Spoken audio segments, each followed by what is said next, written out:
Good morning, Australians, and welcome to the first episode of many for my journey to the top, an investigation, a documentary, a live series on whether it's possible for an average human being in Aussie to make it to the Senate in Queensland in this country. So this episode has been inspired by God. I'd like to thank my partner, my friends and family, and definitely all of my Queensland people, protests, and Great Australian Party supporters who've enabled me to have victories in the past that have got me to this point in my life where I now believe I'm serving God by running for the Senate in Queensland. And I'm talking out of breath because I am out of breath. I'm fit, I'm overweight, and I'm not in the best financial or political or professional shape that I have been for a number of years because of my struggles against APRA, suing them in the Supreme Court, which did come with a victory, but it came at a big cost.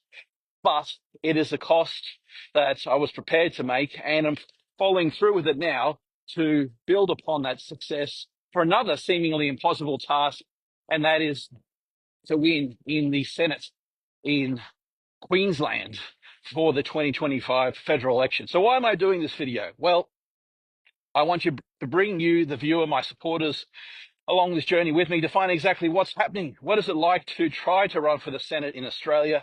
What are the pitfalls? What are the great days? What are the great moments? And where do we stand right now, even? So currently, I'm a candidate for the Senate in Queensland with the Great Australian Party. I'm the lead candidate and the party leader in Queensland, as selected by the National Executive of the Great Australian Party. And we face many challenges, hurdles in getting myself elected to Queensland. Why do I want to get elected to Queensland? Well, that was a question that Michael and Cafe Lockout asked me last night when I was having my first discussion with the Australia First Alliance with Michael O'Neill. And I was shocked by that question because you know what? I actually hadn't thought about why am I doing this. I was just doing this. I felt pulled to do this, to go forward with this Senate run. And so when Michael asked me the question, why are you, what are you doing this for? Why do you want to become senator? It really took me aback. And really, as always, the answer comes down to the fact that I'm doing this for God. I feel that he strongly wants me to do something for this country. And I really didn't want to do this video today. Let me tell you, I was really afraid. I'm afraid of making mistakes as a doctor. I'm petrified of them. And this is an unscripted conversation. And there's so many rules about what you can and can't say with the government, with politics, with the media, with your family, your friends. I felt as constricted now and today as I did when I stood up in front of the AMA in July of 2022 and said to the doctors and the bureaucrats there that we will not be fooled by the lies that you're telling me. I had that exact same feeling, in fact, that feeling of fear and vulnerability that I would be shunned by my colleagues, that I may fail, that I'd be embarrassed, that I would lose. So I didn't want to do this today, but I've decided to give it a go anyway because I believe that there is hope, that there is a possibility for change in this country, and there is enough suffering that's gone on with the cost of living, the people living on the street, homelessness, families broken apart, billions stolen from our country. And even now, Anthony Albanese threatening to send people overseas for so-called peacekeeper operations. It's crazy. So that's why I'm doing this thing. And the Great Australian Party, it stands for reforming Australia by getting back to perhaps one of the root causes of the problem with the corruption, and that is the abolition or the ignorance of the Constitution when it was changed back in 1986 with the introduction of the Australia Act, which changed the way the law operated in Australia. It changed the primacy of the Constitution by modifying the Constitution without a referendum, which you just cannot do. And because of that change to the Constitution, it is argued by myself and many others that Australia has been operating lawlessly with corporations and government departments running rampant over our civil rights and our human rights.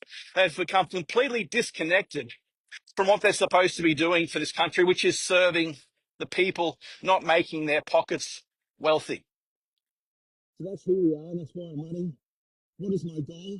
I want to be elected as the second senator in Queensland after Jared Rennick. I believe that Jared Rennick is going to get in. I'm going to give him my number two preference on the how to vote card because I believe in the man, I believe in his intelligence, and I believe that I can work well with him to make changes to this great country.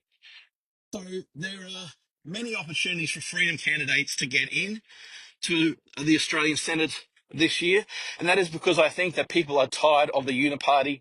And with our preferential voting system of 1 to 6, we can actually vote for all the freedom parties, Great Australian Party, Libertarians, the Heart Party, People First, One Nation, etc., above the line without having to preference Liberal, Labor, the Nationals, the Greens, or the Shields whatsoever. And I know there are thousands of people out there who think just exactly like me because I met you all on the 12th of February 2022 at Canberra when we had that great march upon Canberra, and we all loved to see each other so much that we were all together as one in this country, all standing for freedom and humanity. There were so many of us. We are actually a force that cannot be beaten, and all it takes is for you to vote for people like us, Jared, myself, Jim Wilmot, the Australia First Alliance, Michael O'Neill, Craig Kelly, and we will win, and we can do this.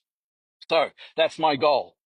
How am I going to achieve that goal? Well, first of all, I'm going to be sharing my story like I'm doing now. I'm going to bring you on the journey with me to see if I win. Let's see the actuality of whether the suspended, then victorious Dr. William Bay can actually win a seat as a senator in this country by just being an average Aussie. I have no big backers. I have no Clive Palmer behind me.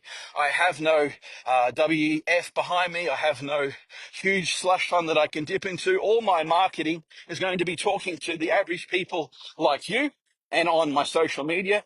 And we're going to see in this digital age whether that is enough. So I'm going to be completely honest with you. I'm going to tell you what's happening and where we're running. So at the moment, where it stands, my resources, I have no money. I have been completely wiped out by my fights with APRA. I have no assets. I am in a bit of debt as well, but that's okay because I feel God will provide for me sooner or later with a compensation case with APRA and the medical board, which will erase all those financial difficulties. I was never concerned about money in the first place. That's why I was able to let go and not give a hoot what APRA and the medical board thought about my position on the COVID vaccines and informed consent because I didn't care whether I ended up with nothing, which is exactly what I got. So it's really good that I was comfortable with that. But it does present a little bit of a problem now. You know, I'm trying to run for Senate. A slush fund would be necessary to get that advertising out. But then again, the advertising in the mainstream media is just for the mainstream, and perhaps the Great Australian Party and People First and the other Australia First Alliance members, we're not appealing so much to the mainstream media now. Perhaps we're appealing to the awake, to the educated, to the curious, to the people who are holding on to some values that perhaps the mainstream audience has forgotten by the diet that's been fed to them by the corrupt media that has focused so much on war and profits and not sticking up for human rights. So that's okay. We can win this without the mainstream media, and the way to do it is through trust. People trust people like me who've given up things for a greater cause, for ethics, for principles, for God. And I believe that trust is more important than money. So, resource one, money, don't have any. Advertising material signs, I have one at the moment. It's on my car and it's advertising the Great Australia Party. I've reached out to the party for funds to drive my campaign in Queensland forward, but we'll see how we go. The Great Australian Party is a grassroots party, which means the funding comes from the little people, not from the big end of town. I believe we don't even accept donations from the big end of town. So our resources are always going to be limited, but that's okay. With hard work and energy and fighting, we can do things and we can win. And all it takes is that number one or number two, or maybe even number three on the box above the line, and you'll see Dr. Bay getting into the Parliament of Australia and calling whoever becomes the next Prime Minister to account for his pro-globalist, anti-human policies. It's going to be a difficult journey. Thankfully, it won't be as long a difficult journey as it is in America, where they have their campaigns for like 1.5 to 2 years. It'll be 30 days once the election is announced, and it'll be hardcore all the way.